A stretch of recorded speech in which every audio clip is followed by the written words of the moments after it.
The roast was still steaming when Grandpa Arthur leaned back in his chair, swirled his wine, and said it. "You're an embarrassment to this family." No raised voice. No anger. Just flat judgment delivered like a court sentence. Like he was bored of pretending otherwise. Forks froze. Conversation died mid-breath. Someone at the far end of the table coughed into a napkin. I looked up slowly from my plate. Not at Hemant. No one in particular. Just letting the words settle like smoke across the linen. "It was my mother's idea that I come tonight. Grandpa's 80th. Just show your face," she'd said. "Be civil." So I ironed a shirt, trimmed my beard, and drove the hour and a half from the city, already counting down the minutes until I could leave again. I thought I could get through one dinner. I was wrong. Across from me, Aunt Melanie looked anywhere but at me. Uncle Greg sipped his wine like it was a shield. Even my cousin Drew, who once got arrested for wrecking his dad's Tesla, stared into his lap like I'd earned this. I didn't say anything, didn't flinch, just picked up my water glass and took a sip. Grandpa Arthur adjusted his cufflinks. "I mean, you could have at least tried to make something of yourself. Instead you help foster kids?" He said it like it was a punchline. Mom was silent beside me, jaw tight. She didn't speak up. She never did with him. I set down my glass, dabbed my mouth with the cloth napkin, and glanced toward the French doors leading to the garden. Fireflies blinked lazily in the warm evening air. I stood up slowly, not rushed, just deliberate. "Excuse me," I said quietly. No one stopped me. No one called after me. Not even her. I walked through the hallway lined with oil paintings and family portraits. Arthur, in his judge's robe, his children posed like trophy sand, stepped outside into the dark, where the air didn't feel like judgment. I wasn't angry. Not yet. But something had shifted. Something cold and final. He wanted to shame me in front of everyone, make a scene, humiliate me. But I wasn't going to fight him at his table. I was going to make him regret ever giving me a reason to. I used to think I just didn't fit. Like I was born at the wrong end of the family tree. "My name's Tyler, 27, nonprofit director, former dishwasher, occasional screw-up if you ask Arthur, son of his only child who didn't make it past 30. Dad died when I was 7. Car accident on a rainy night coming back from a weekend fishing trip. I still remember the sirens. The silence after. Mom raised me alone, scraped by teaching piano lessons out of our apartment, never remarried, never asked for anything from Arthur. I used to think that was pride. Now I wonder if it was survival. Arthur was different back then, less brittle, more calculating. He offered help once. Said I could come live with him, go to a better school, get a real upbringing. Mom declined. He never forgave her for that. Growing up, I'd see him twice a year, Christmas and his birthday. I'd show up in clean clothes and good manners, while my cousins bragged about internships at banks they couldn't spell. Arthur would pull me aside, grip my shoulder too hard, and ask if I'd thought about getting serious yet. Like ambition was a coat I'd forgotten to put on. When I graduated high school, he offered to pay for law school, not college law school. Said it was the family tradition. I turned him down and enrolled in community college instead. Majored in sociology. Took odd jobs to pay rent. He stopped calling after that. I founded my nonprofit when I was 24. Second Chance Pathways. We help kids aging out of foster care find stable housing, job training, emotional support. It started with just me and a spreadsheet. Now we've got 9 staff, 3 vans, and a rented office with flickering lights and way too much heart. We've helped nearly 200 kids since we started. Arthur calls it charity work. The rest of the family calls it noble, in the same tone they'd use for someone rescuing cats. They're lawyers, surgeons, investment partners, legacy types, the kind who inherit beach homes and seats on museum boards. I'm the outlier, the experiment that failed. But what they don't see, what they've never understood, is that I didn't want their life. I just wanted mine to matter. And now, after tonight, I was going to make sure Arthur's did too. Just not in the way he hoped. I still remember the exact moment I told Arthur I wasn't going to law school. He didn't yell. That wasn't his style. He just went quiet. The kind of quiet that drains all the oxygen out of a room. Then he nodded once, cold and slow, and said, "That's unfortunate." I'd been accepted to Columbia. He pulled strings, called favors, even lined up a summer clerkship with a federal judge who owed him something from back in the Reagan years. All I had to do was say yes, smile for the photo, march along the paved path he laid for me. Instead, I started a nonprofit. Not a flashy startup or some socially conscious tech company he could brag about at fundraisers. Just a small organization that helped foster youth transition into adulthood, kids who aged out of the system with nothing but a trash bag of clothes and nowhere to sleep. I'd seen it up close. I wanted to do something about it. Arthur didn't understand. He didn't want to. "That's not a career, Tyler," he told me once. "That's a phase." 3 years later, I was still in the same one-bedroom apartment, still driving the same 10-year-old Corolla, still showing up at family events where people asked me if I was still doing that little project. Every Christmas, every birthday, every forced brunch, they'd gather in suits and heels, sip wine, and drop hints. Maybe it was time to think bigger. Maybe it was time to join the family business. Maybe it was time to grow up. I nodded, smiled, played along. I never made a scene, never pushed back. Until Arthur did. "You're an embarrassment to this family." That's what he said. Right in front of everyone. 8 decades of curated reputation, and he used his moment to tear me down. The real offense wasn't what I did. It was that I did it without him. Without his name, his money, his approval. I made something real, something messy and human. And I didn't ask permission first. That's what he couldn't forgive. Not failure, but independence. Arthur Whitmore was never just my grandfather. He was a legend in a black robe. Retired federal judge. Political appointee. The kind of man whose name opened doors and closed investigations.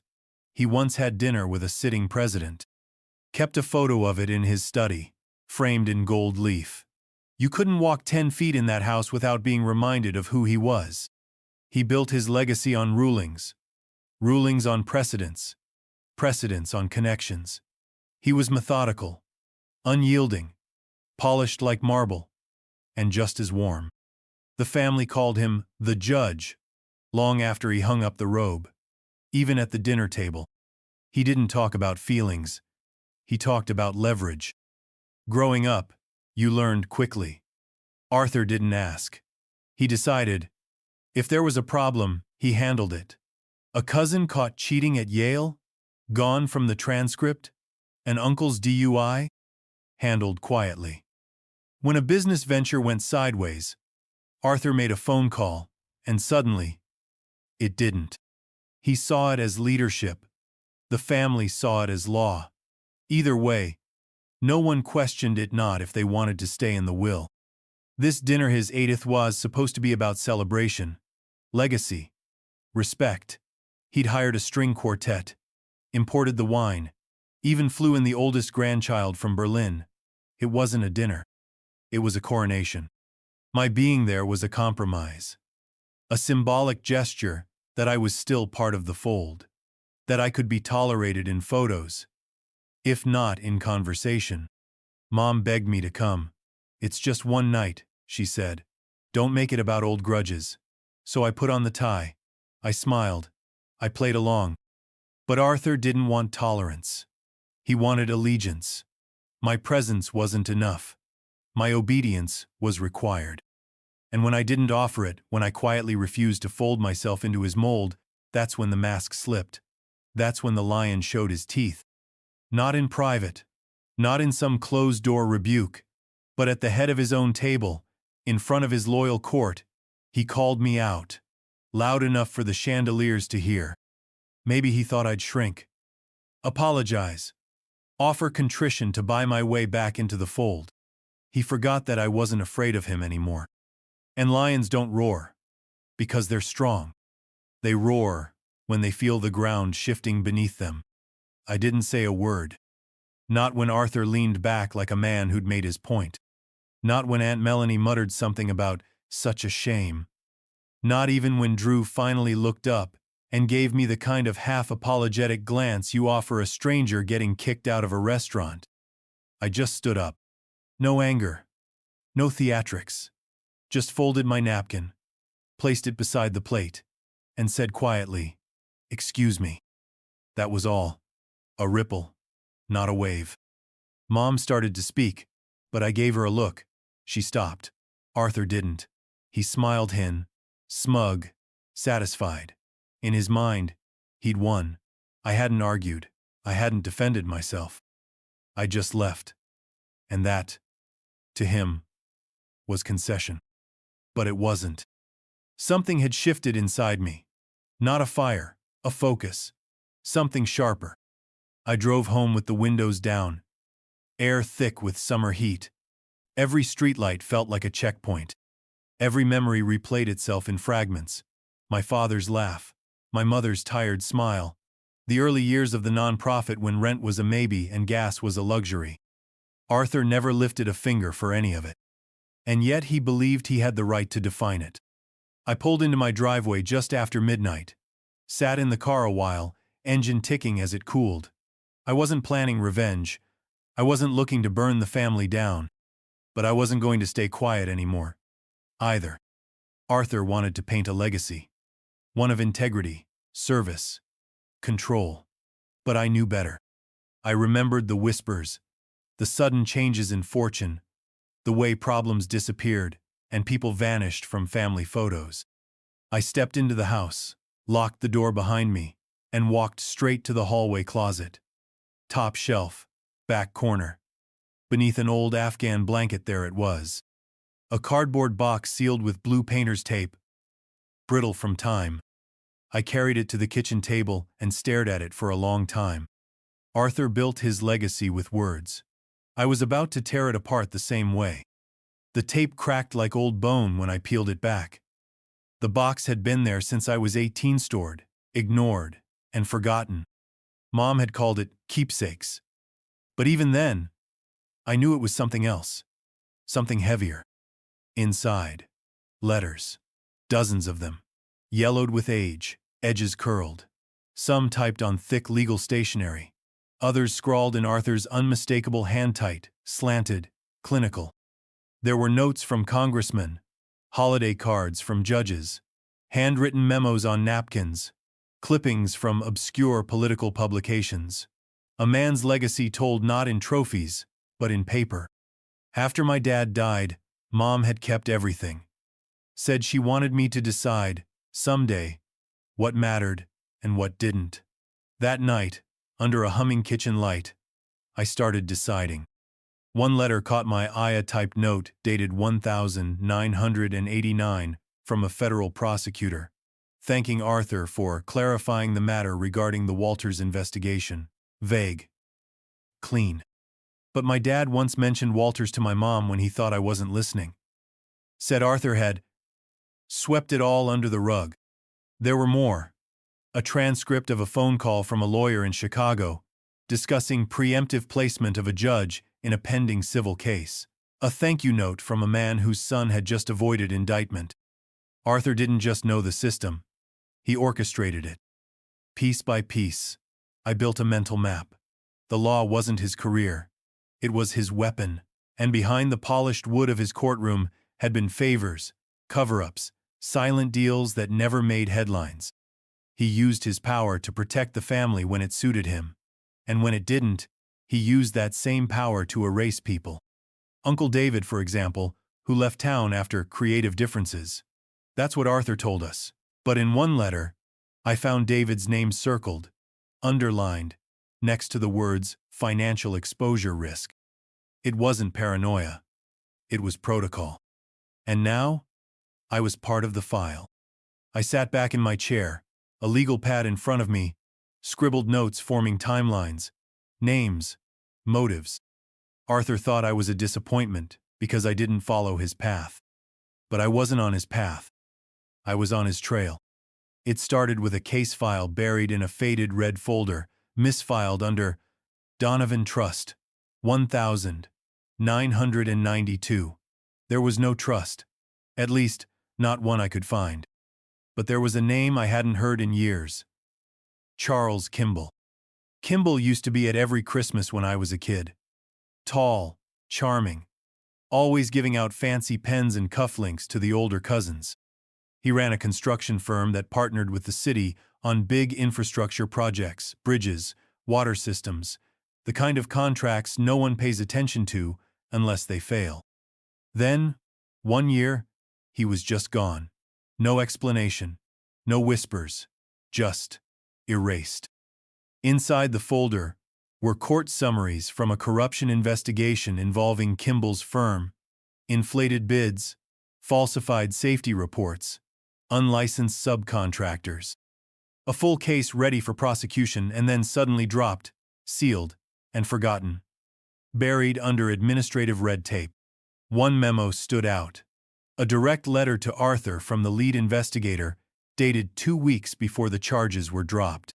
I understand your position. As a professional courtesy, we'll refrain from pursuing this further. Per your request, all internal complaints will be archived under restricted access. I reread that sentence 5 times. At the bottom of the memo, C.C. David Whitmore. Uncle David.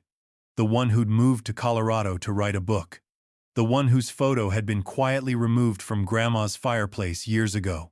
I flipped through more pages. Handwritten notes in the margins. One in Arthur's handwriting. David unstable. Threatened exposure. Needs containment. The breath left my lungs. It hadn't been a falling out over politics or personality. David had tried to blow the whistle, and Arthur had silenced him not with threats, but with precision. A closed file, a buried scandal, and a vanished brother. This wasn't legacy. It was control dressed up in respectability. A history of carefully cleaned messes and family honor maintained at the expense of truth. Arthur didn't just shape the family's story. He rewrote it. It took 3 days to track him down. David Whitmore wasn't listed anywhere, not on social media, not in any property registry I could access. But there was a P.O. box in northern Vermont, tied to an old tax record. A hunch. I booked the flight anyway. I found him in a weathered cabin off a dirt road outside bar. Wood stacked by the door. Antennas rigged from tree limbs. A generator humming behind a tarp. The mailbox was rusted shut. He answered the door with a long pause and a loaded stare. I introduced myself. Tyler. Joanne's son. He didn't say anything. Just nodded once and opened the door. We talked for hours, mostly in silence, broken by short sentences and even shorter nods. He looked older than his years, like the world had been harder on him than it should have been. But there was clarity in his eyes. No confusion about why I'd come. I found the letters, I said. I figured you would, he replied. I told him everything: Arthur's insult at dinner, the file on Kimball, the buried complaint, the erased past.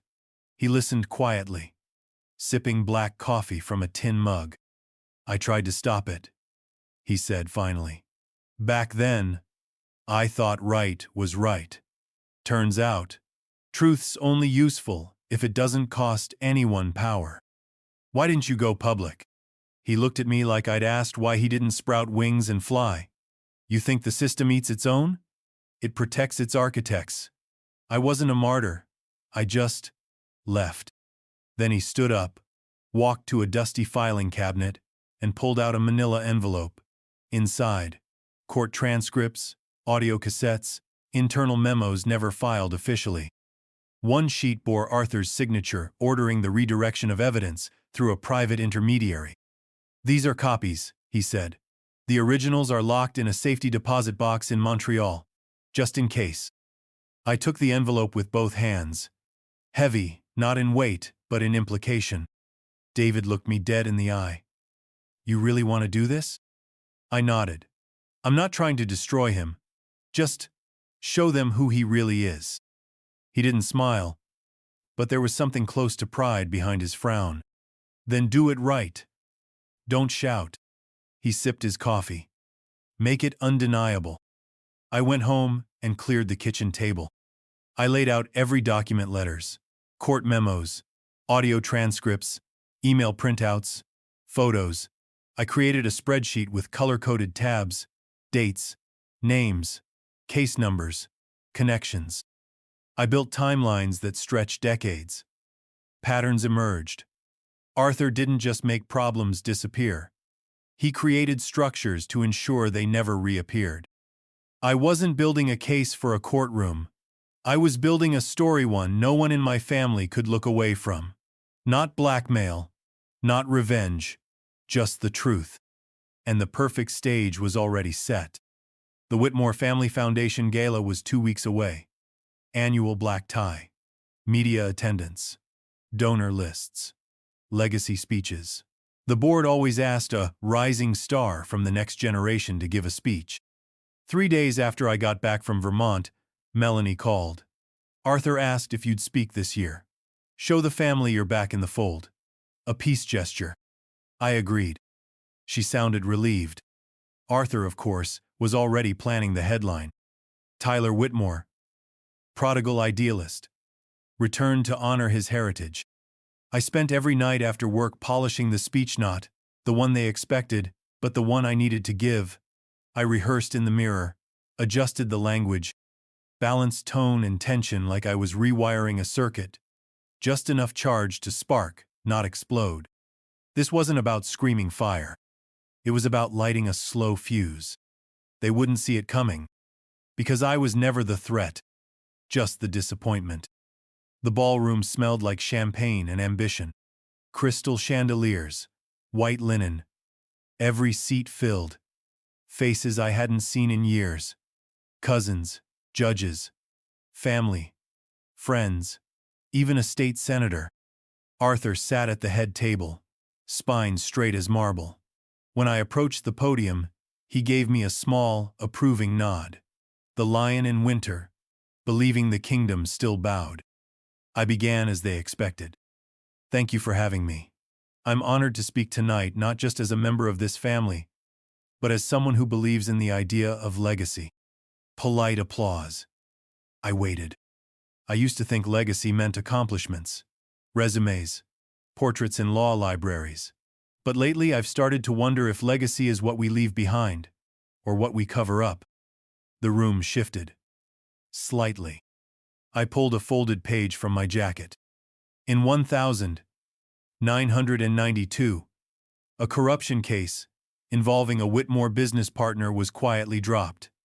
At the time, no one asked why. Tonight I'd like to read part of a letter sent to Judge Arthur Whitmore by the lead investigator. I read it word for word. Flat. Controlled. "I understand your position. As a professional courtesy, we'll refrain from pursuing this further." Silence. No coughs. No cutlery. Just stillness. "I've spent years being told I was an embarrassment to this family," I said. "Because I chose a different path. Because I didn't want power. I wanted purpose. But I've come to learn that power without honesty isn't legacy. It's theater." Arthur stood. "That's enough." I turned to him. "There's more." And there was. Much more. But tonight was just the beginning. Arthur stepped forward, voice rising for the first time in years. "That's enough," he said again. Louder now. The judge creeping back into his posture, into the tremor beneath his words. "I've let you have your say," he added, as if this were a courtroom, and I was a witness pushing the limits of cross-examination. "But you've said quite enough." I met his eyes across the space between podium and head table. There was no fear in me, just focus. "This isn't about opinion," I said, holding up the papers, steady in my hand. "It's about record. Memos, testimonies, documents with your name and your handwriting." "You don't understand what you're talking about," he snapped. "You've misunderstood everything, taken things out of context." Then why are you the only one standing? I asked quietly. That silenced him. Not because I'd said something clever, but because it was true. Around him, no one moved. No Melanie to deflect. No Greg to smooth things over. Drew sat frozen, eyes locked to the tablecloth. Even Grandma stared forward, unmoving, her wineglass untouched. Arthur looked around, waiting for backup. None came. I've dedicated my life to this family, he tried again. To preserving our name, our values. You preserved a lie, I said, and called it love. I let the quiet return, let the words settle like dust across polished silver and untouched dessert plates. Then I said what I came to say. If being honest, compassionate, and accountable makes me an embarrassment, then I'll wear it with pride. I stepped back from the podium. There was no applause, no standing ovation, just stillness, a silence more powerful than anything I could have scripted. Arthur sat down. He didn't speak again. I walked out through a hallway lined with oil paintings and plaques, out through the revolving glass doors of the Whitmore Foundation's ballroom. No one stopped me. Outside, the air was cooler than I expected. Clear sky, clean breath, the kind of quiet that made your heart beat louder just to fill the space. My phone buzzed before I even reached my car. First, a message from Rachelone of the younger cousins. I don't have the words, but thank you. Then another from Adam, a second cousin I barely knew. Took guts to say what you did. Been needing to hear it for years. I didn't respond. Not yet. There were others too.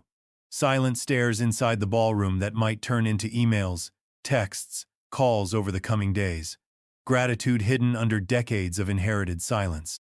But not everyone would turn. By morning, I'd hear from Melanie. Her message would be clipped, formal.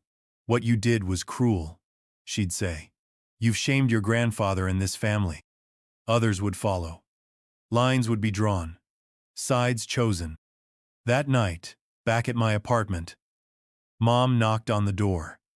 She hadn't said anything at the gala, just watched from the third table in a navy dress she wore to every major family event.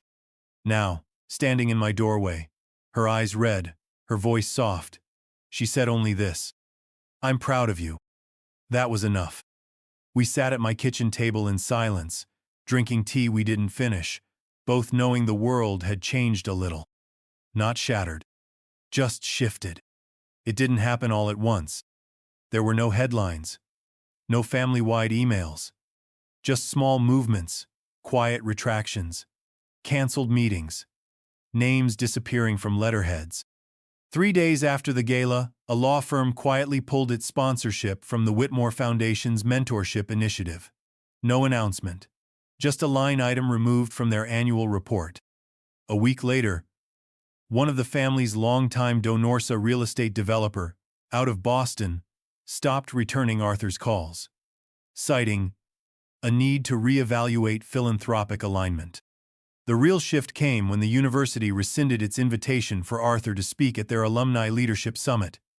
Too much noise, they said. Too much risk. Inside the family, the old loyalties fractured along age lines. The older generation closed ranks, held their ground. But the younger ones, the ones who'd nodded silently for years, began to talk. Cousins I barely knew reached out. Stories came with them. Overheard conversations, past incidents that never sat right, documents they'd quietly kept. No one said it outright, but the foundation began to wobble. It had always been built on Arthur's reputation. Now that image had cracks, and cracks don't stay quiet forever. 2 weeks after the gala, Arthur stepped down from the foundation's board. He framed it as a graceful exit. Health reasons. Time to pass the torch. But no one really believed that. And no one asked him to stay. I didn't celebrate. I didn't post about it. I didn't need to. He had always operated in the shadows, behind closed doors, with handshakes and whispered influence. Now, those doors weren't so quiet anymore. I hadn't brought down a giant. I'd just taken away the room he roared in. The envelope arrived a month after the gala. No return address. Just my name. Typed, not handwritten. Inside, one sheet of high-grade linen paper. Arthur's letterhead. No greeting. No sign-off. Just this. You were never weak. Just uncontrollable. That was it. No. Sorry.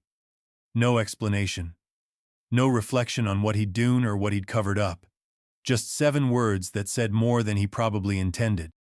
I read it once, then again, and for the first time in weeks, I smiled. Not a vindictive smile, not satisfaction, just recognition. Arthur didn't give compliments. He issued assessments, judgments, sentences. This wasn't an apology, but it was acknowledgement. He'd spent a lifetime trying to mold sons, grandsons, legacies into controllable things, predictable, dependable, and obedient. I didn't fit. I never had. And now he knew I never would. I folded the letter and placed it back in the envelope. Didn't shred it. Didn't frame it. Just tucked it in the back of a drawer with the rest of the story. Let it sit there. Quiet. Undeniable. The donation came through on a Tuesday. No message. No listed sender. Just a 6-figure wire transfer from a holding company with a generic name and a New York routing number. My team stared at the screen in stunned silence. We'd been operating month to month for years, juggling payroll, grant reports, gas cards for the vans. This one deposit could fund our expansion for 2 whole years, no restrictions, no strings. I didn't have to ask where it came from. I already knew.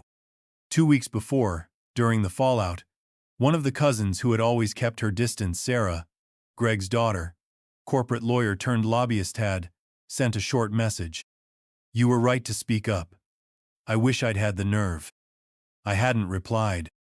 She'd smiled through every family dinner where Arthur made his judgments, laughed politely, looked away. But maybe something had shifted. Maybe silence wasn't sitting right with her anymore. Or maybe she just wanted to invest in something that felt real. I didn't reach out. I didn't say thank you. This wasn't about closing a loop. It was about opening a new one. We used the funds to open a second office, hired 2 more caseworkers, launched a transitional housing pilot for kids aging out of group homes. One of them, Marcus, 19, told me last week he'd never had his own key before. He kept it on a shoelace around his neck. Arthur would have called it a sob story. I called it the point. Some days, when the office is quiet and the sun cuts through the blinds just right, I still think about the estate. The way the chandeliers flickered. The silence after the speech. The look in Arthur's eyes when the room didn't rise to catch him. But I don't dwell there. There's too much work ahead. Too many kids who don't care about legacy or last names only whether someone shows up when it matters. So that's what I do now. I show up. Every day. Not because I need to prove anything, but because I finally understand what kind of man I've chosen to be. I wasn't part of the family Arthur built. I was part of the one I chose to create. This story was brutal. But this story on the right-hand side is even more insane.